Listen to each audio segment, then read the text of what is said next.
नमस्कार साथियों, मेरी YouTube चैनल हिंदी विद पुखराज पर आपका तहे दिल से हार्दिक स्वागत और अभिनंदन। अपन ने कल हिंदी भाषा लिपि के बारे में पढ़ा, उसी कड़ी में आज शुरू करने जा रहे हैं वर्ण विचार। वर्ण विचार, वर्ण क्या होता है? हम किसी भी भाषा का जब उच्चारण करते हैं, उच्चारण के लिए हमें किसकी जरूरत पड़ती है? ध्वनि की जरूरत पड़ती है। हम किसी भी भाषा का उच्चारण करेंगे तो हमें किसकी जरूरत पड़ेगी? ध्वनि। और ध्वनि को लिखने के लिए हमें किसकी जरूरत पड़ती है? प्रतीक चिन्हों की जरूरत पड़ती है। किसकी जरूरत पड़ती है? प्रतीक चिन्ह। यही जो प्रतीक चिन्ह है उच्चारण के लिए काम में लिए जाते हैं, उसको क्या कहा जाता है? वर्ण कहा जाता है। क्या कहा जाता है? वर्ण कहा जाता है। और वर्ण भाषा की सबसे छोटी इकाई, ध्यान रखेंगे, वर्ण भाषा की सबसे छोटी इकाई है।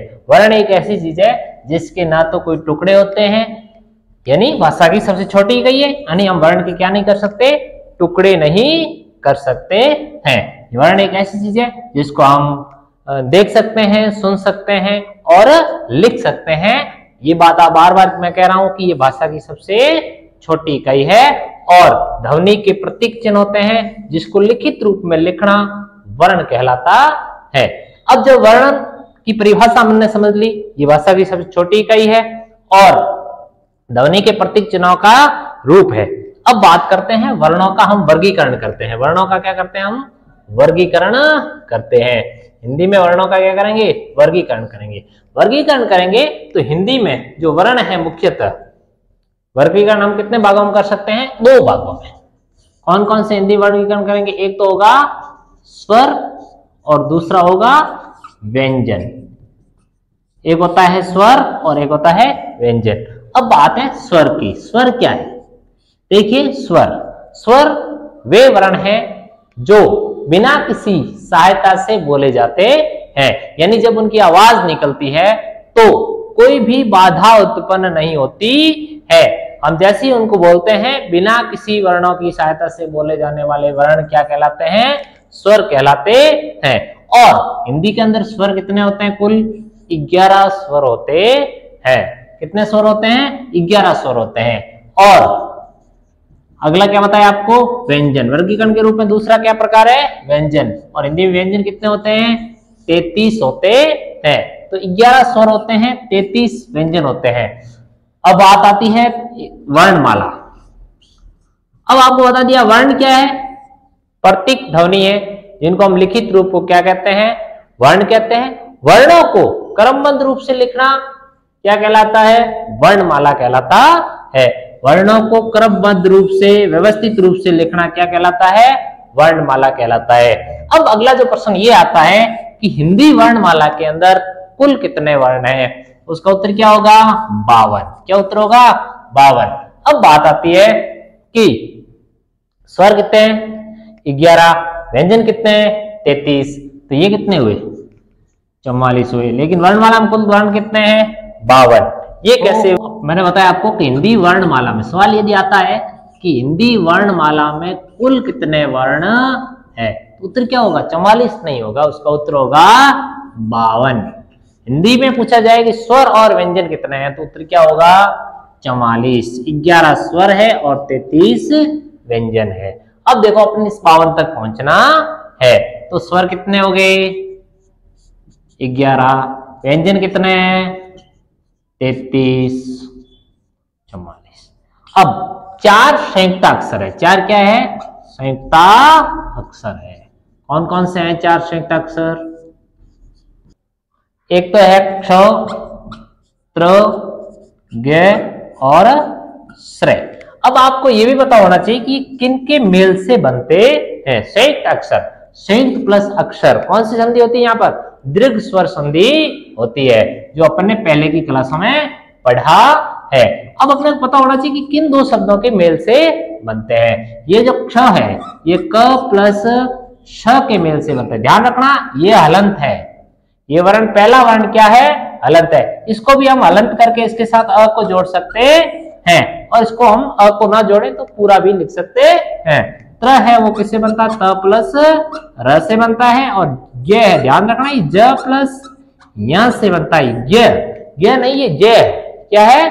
ज है। और जो श्रेय है ये स प्लस र के मेल से बनता है। तो 4 ये संयुक्त अक्षर है, आपको ध्यान होना चाहिए। क के साथ स का मेल है, इसमें त के साथ र का मेल है, और जग के साथ ञ का मेल है, और स के साथ र के मेल से ये चारों वर्ण बनते हैं। तो 44 और 4 कितने हो गए? 48। अब 2 हिंदी के अंदर उत्सिप्त या तड़ित जात, तड़ित जात या फेंके हुए वर्ण भी इनको बोलते हैं। कौन कौन से हैं? वो है ड और ढ, जिनके नीचे बिंदी है, देखिए ये वाला और ये वाला। अब अपन जब व्यंजन में क वर्ग में लिखते हैं, वो जो भाड़े लिखेंगे वो ऐसे लिखा जाएगा, ध्यान रखना। और तड़ित जात के बिंदी यहां पर आएगी ऐसे, इसको भी ध्यान रखना है। तो कितने हो गए? 44, 4 संयुक्त अक्षर, 2 तड़ित जात या उत्सिप्त वर्ण, 48, 2 50, और 2 कौन से वर्ण हैं? 2 अयोग्य वाह है। 2 कौन से हैं? अयोग्य वाह। कौन कौन से? अंग और अह, 2 ये अयोग्य। इस प्रकार 44 मतलब 11 स्वर और 33 व्यंजन। 44 ये हो गए। 4 आपको मैंने बता दी संयुक्त अक्षर, कौन से? क्षत्र, य और श्रेय। वो किन के वर्णों के मेल से बनते हैं वो भी आपको ध्यान होना चाहिए। 2 कौन से होते हैं? उत्क्षिप्त बोल सकते हैं इनको, तड़ित जात बोल सकते हैं, और फेंके हुए वर्ण भी बोल सकते हैं। तो ये 44, 4 48 और 2 50। और 2 कौन से हो गए? अयोग्य वाह। 2 कौन से हो गए? अयोग्य वाह। तो टोटल ये कितने हो गए आपके? 52 वर्ण हो गए। इस प्रकार हिंदी वर्णमाला के अंदर कुल कितने वर्ण हैं? 52 वर्ण है। ये भी हमें ध्यान रखना है। अब अपन अलग अलग करेंगे, स्वर और व्यंजनों का वर्गीकरण करेंगे कि किस प्रकार के स्वर होते हैं, किस प्रकार के व्यंजन होते हैं। पहले शुरुआत करेंगे अपन स्वरों से। किससे करेंगे? स्वर से। तो अब शुरू करते हैं स्वर। तो हिंदी में कितने स्वर हैं? 11 स्वर हैं। हालांकि मैं ये पहले बता चुका हूं, फिर भी देखिए आप स्वर कौन कौन से हैं? अ, आ, ई, उ, री, ए, आई, ओ और औ। ये 11 स्वर है। कितने स्वर है? ये 11 स्वर है, जिसमें री का स्थान कौन सा है? 7वां है। री का स्थान कौन सा है? 7वां है। अब जो स्वर है उनकी क्या है? मात्राएं हैं। क्या है? मात्राएं हैं। ध्यान रखना, इन 11 स्वरों में एक स्वर ऐसा है जिसकी मात्रा नहीं है। वो स्वर कौन सा है? अ की कोई मात्रा नहीं होती है। हाँ, ये किसी भी वर्ण जो आधा होता है उसको क्या करता है? पूरा करने का काम करता है। अपने को इनकी मात्राएं भी ध्यान होनी चाहिए। आ की ये मात्रा है, ए की ये मात्रा है, ए की ये मात्रा है, उ की ये मात्रा है, री, ए, आई, ओ और औ। इस प्रकार से इन स्वरों की क्या है? मात्राएं हैं। तो हिंदी में स्वर कितने हैं? 11 है, और जिसमें री का स्थान कौन सा है?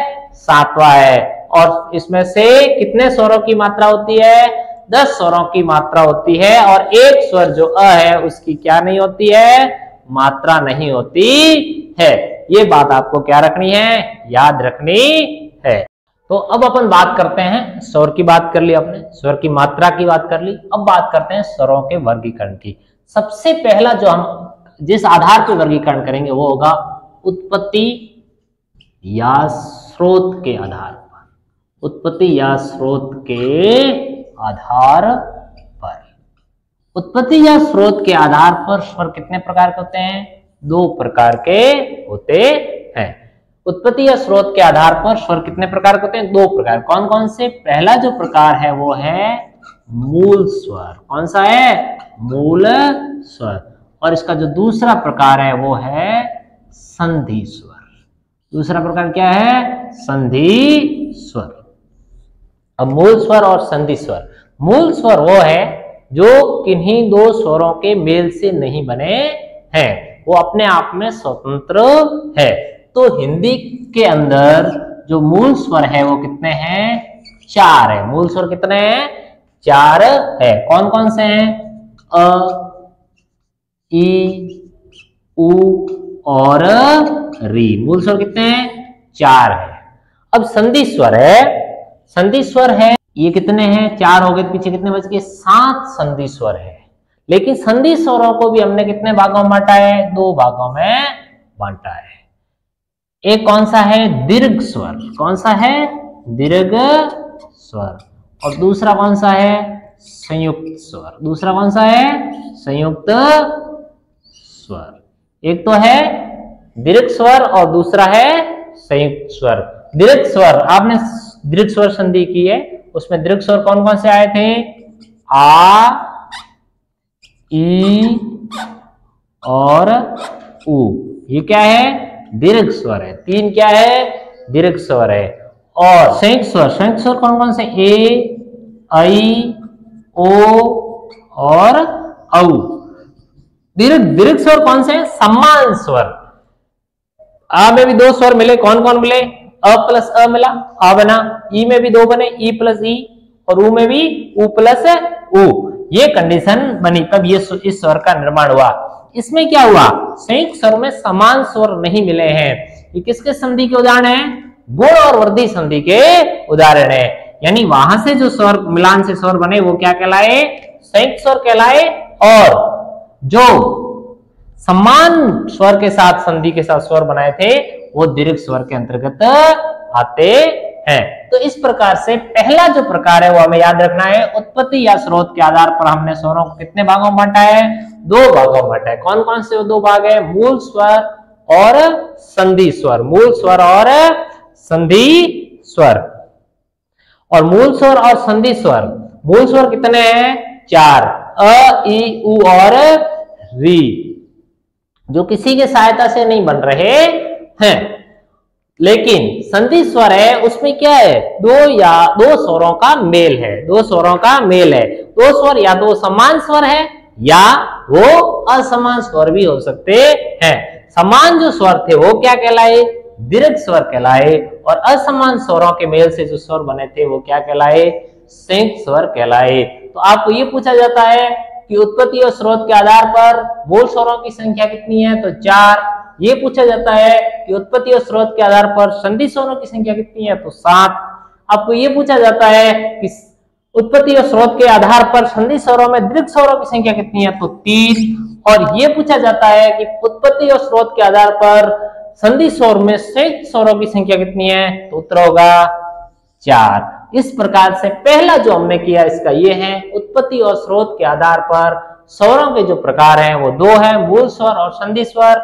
मूल स्वर 4 है, संधि स्वर भी 7 है, जिसमें 3 दीर्घ स्वर है और 4 संयुक्त स्वर है। तो पहला जो अपन ने वर्गीकरण किया तो उसमें बताया था उत्पत्ति या स्रोत के आधार पर स्वरों का अपन ने वर्गीकरण किया। उसी कड़ी में दूसरा जो वर्गीकरण करने जा रहे हैं वो है मात्रा या कालमान के आधार पर, यानी उच्चारण समय के आधार पर। यानी वर्ण है वो उच्चारण में कितना समय लेते हैं उसके आधार पर हम वर्णों का क्या करते हैं, वर्गीकरण करते हैं। इस प्रकार जब वर्णों का वर्गीकरण करते हैं तो उसके कितने प्रकार होते हैं, 3 प्रकार होते हैं। कितने प्रकार होते हैं, 3 प्रकार होते हैं। पहला होता है वो कौन सा होता है, लघु स्वर। कौन सा है, लघु स्वर। और इसका दूसरा है वो है दीर्घ स्वर। और तीसरा प्रकार वो है प्लुत स्वर। क्या है, प्लुत स्वर। तो 3 प्रकार हो गए, पहला लघु स्वर, दूसरा दीर्घ स्वर और तीसरा प्लुत स्वर। लघु स्वर है, इसका एक और नाम है, उसका नाम है ह्रस्व स्वर। अश्विन छोटा, या इसको हम एक मात्रिक स्वर भी कह सकते हैं। क्या कह सकते हैं, एक मात्रिक स्वर कह सकते हैं। यानी इसमें दीर्घ स्वर के बजाय आधा समय लगता है, यानी सबसे कम समय लगता है, ह्रस्व स्वर है, छोटा स्वर है और एक मात्रा वाले स्वर है। ये कितने हैं लघु स्वर, 4 है। कितने हैं, 4 है। कौन से हैं, वही जो मूल स्वर थे। कौन कौन से, अ, ई, उ और री। अब समझ में आ गया आपको, लघु स्वर, ह्रस्व स्वर, एक मात्रिक। तो लघु स्वर के अंतर्गत अ, ई, उ आए। अब आती दीर्घ स्वर। इसको और क्या नाम दे सकते हैं हम, इसको और नाम दे सकते हैं गुरु स्वर। क्या दे सकते हैं, गुरु स्वर, लघु गुरु। और द्विमात्रिक, क्या कहेंगे इनको, द्विमात्रिक। यानी इसमें कितनी मात्रिक है, एक मात्रिक स्वर होते हैं, इसमें द्विमात्रिक स्वर होते हैं। और इनकी संख्या कितनी है, 7 है। इसमें क्या चीज होती है, इसमें लघु स्वर से दुगुना समय लगता है। जितना समय उच्चारण में लघु स्वर में लगता है उससे दुगुना समय किसमें लगता है? गुरु स्वर, दीर्घ स्वर या द्विमात्रिक स्वर में लगता है। इनकी संख्या कितनी है? 7 है। कितनी है? 7। कौन कौन से हैं ये? आ है, ई है, उ है, ए है, ऐ है, ओ है और औ है। ये जो स्वर है वो दो स्वरों के मेल से बने हैं, इसलिए दुगुना समय लगता है। इनको द्विमात्रिक प्लुत स्वर वो है, ये प्रकार है, तीसरा प्रकार माना जाता है जिसमें दीर्घ स्वर से भी तिगुना समय लगता है, यानी लघु स्वर है उसका 3 गुना समय लगता है। ऐसा एक हिंदी में शब्द माना जाता है ओम। कौन सा शब्द माना जाता है? ओम शब्द माना जाता है, जिसमें 3 गुना समय लगता है। तो इस प्रकार मात्रा और कालमान के आधार पर हमने स्वरों का वर्गीकरण किया, लघु स्वर, गुरु स्वर और प्लुत स्वर। लघु स्वर को ह्रस्व एक मात्रिक स्वर कहते हैं, गुरु स्वर को दीर्घ या द्विमात्रिक स्वर कहते हैं और तीसरा प्रकार इसका मैंने बताया प्लुत